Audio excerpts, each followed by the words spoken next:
Maintenant, on est dans une situation où c'est ce que vous dites qui renforce l'extrémisme. Quand vous dites que l'immigration pose un problème, il faut aussi parler des avantages de l'immigration. Parce que moi, quand je travaille en France, je paye mes impôts ici. Donc les étrangers qui sont là, il y a une partie qui peut travailler et envoyer au pays aidé. La majorité paye ses impôts, s'installe dans vos pays, enrichit vos pays. Donc ce sont des citoyens productifs. Après, il faut voir, il y a une minorité qui vient, il y a des morts, certes. Mais je voulais souligner une chose. Le discours que vous avez, il est encore légitime tant que l'Afrique restera muette. Et moi, aujourd'hui, je voulais m'indigner pour le silence de l'Union africaine. Les gens là qui meurent sur les plages, et je mesure mes mots, si c'était des Blancs, la terre entière serait en train de trembler. Ce sont des Noirs et des Arabes. Alors eux, quand ils meurent, ça coûte moins cher. Ici, j'étais venu en 2008 et j'avais dit, l'Union européenne, avec ses flottes de guerre, avec son économie, je vous dis une chose, si on voulait attaquer nos pays ici en Occident, il y aurait des moyens de se défendre. Donc si on voulait sauver les gens dans l'Atlantique, dans la Méditerranée, on le ferait. Parce que les moyens qu'on a mis pour Frontex, on aurait pu les utiliser pour sauver les gens. Mais on attend qu'ils meurent d'abord. C'est à croire que le laisser mourir est même un outil dissuasif. Et je vais vous dire une chose, ça ne dissuade personne. Parce que quelqu'un qui part et qui envisage l'éventualité d'un échec, celui-là peut trouver le péril absurde et donc l'éviter. Mais celui qui part pour la survie, qui considère que la vie qu'il a à perdre ne vaut rien, eh bien celui-là, sa force est inouïe. Parce qu'il n'a pas peur de la mort. C'est exactement pourquoi il faut fermer des frontières complètement. Il faut sauver l'Afrique et sauver l'Europe. Vous ne pourrez pas rester comme des gens. Vous ne resterez pas comme des poissons rouges dans la forteresse européenne. La crise actuelle nous a démontré ça. Au jour d'aujourd'hui, l'Europe ne sera plus jamais épargnée tant qu'il y aura des conflits ailleurs dans le monde.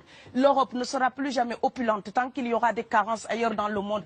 On est dans une société de la mondialisation où un Indien gagne sa vie à Dakar, un Dakarois gagne sa vie à New York, un Gabonais gagne sa vie à Paris. Que ça vous plaise ou non, c'est irréversible. Alors trouvons une solution collective ou bien déménager d'Europe parce que j'ai l'intention de rester. Quand quelqu'un part, c'est comme quelqu'un qui est élu, choisi, peut-être le plus débrouillard. Et il y a tout un clan ou toute une famille qui pose son espoir sur cette personne-là. Monsieur, là, je vous vois bien habillé, bien nourri. Si vous étiez affamé chez vous, peut-être que votre famille serait ravie d'imaginer que vous pourriez aller gagner de quoi faire vivre les autres. Donc c'est aussi une solidarité qui est en œuvre. On laisse partir quelqu'un, on compte sur lui. Vous allez me laisser terminer. Et Schengen, entre guillemets Schengen, ça me permet d'être invité aux Pays-Bas, monsieur, donner des conférences dans vos universités. Quand ils trouvent que mon cerveau est convenable, là, ils l'utilisent. Par contre, ils sont embêtés à l'idée d'avoir mon frère, qui n'est pas aussi diplômé que moi et qui pourrait avoir peut-être envie de travailler dans le bâtiment. Donc, vos pays deviennent schizophrènes. On ne peut pas trier les gens comme ça avec les étrangers utiles et les étrangers néfastes. Et la deuxième chose que je veux dire aussi, c'est que les Européens, là, on voit des Africains qui viennent, d'accord? Ce mouvement, ce déplacement de population, on le voit. Mais on ne voit pas le mouvement des Européens allant vers les autres pays. Alors celui-là, c'est le mouvement des puissants, ceux qui ont l'argent, ceux qui ont le bon passeport. Donc vous allez au Sénégal, vous allez au Mali, vous allez dans n'importe quel pays du monde, au Canada, aux États-Unis, partout où je vais, et je voyage tout le temps, je croise des Français, des Allemands, des Hollandais. Je les rencontre partout sur cette planète parce qu'ils ont le bon passeport. Donc, comme avec l'exotisme, l'Europe s'était arrogé le précepte unique, unilatéral, de l'exotisme. Les autres sont exotiques. Alors que pour quelqu'un de mon village, il n'y a rien de plus exotique que quelqu'un d'Amsterdam. Maintenant, pour l'étranger aussi, pour les voyages des temps modernes avec la mondialisation, quand les pauvres viennent vers vous, il y a des mouvements de foule qu'il faut bloquer. Mais quand vous, avec votre passeport et avec toutes les prétentions que cela donne, vous débarquez dans les pays du tiers-monde, là, vous êtes en terrain conquis. Donc, on voit les pauvres qui se déplacent, on ne voit pas les riches qui investissent dans nos pays. L'Afrique se développe en taux entre 5 et 10%. Ce n'est plus de la progression, c'est de la surchauffe. Sauf que quand des pays du tiers-monde se développent et qu'ils n'ont pas les moyens, pour gérer tout ça, il faut une ingénierie, il faut une formation, il faut des populations pour installer une démocratie. Là, cette surchauffe-là, vous avez besoin qu'on reste dominé pour servir de débouché à l'industrie européenne. Alors il faut arrêter l'hypocrisie. On sera riches ensemble ou on va se noyer tous ensemble. Et je pense que l'Afrique et l'Europe, par exemple, sont là comme des enfants qui se regardent à travers un miroir déformant.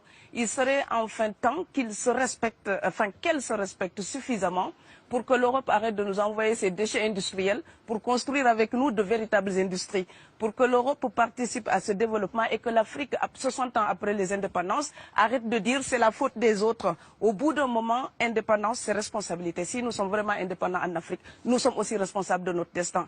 Et ça ne se fera pas sans les Européens et l'Europe ne s'en sortira pas sans l'Afrique parce que sinon nous serons un boulet que vous traînerez. Donc ce monde-là est lié et je pense que l'entente, je rêve d'une entente, d'une fraternité. Oui, je sais, ça fait bisounours. Mais il me faut garder cette utopie-là pour garder le courage d'écrire toutes les nuits. Parce que j'ai fait le vent de l'Atlantique il y a bientôt 12 ans.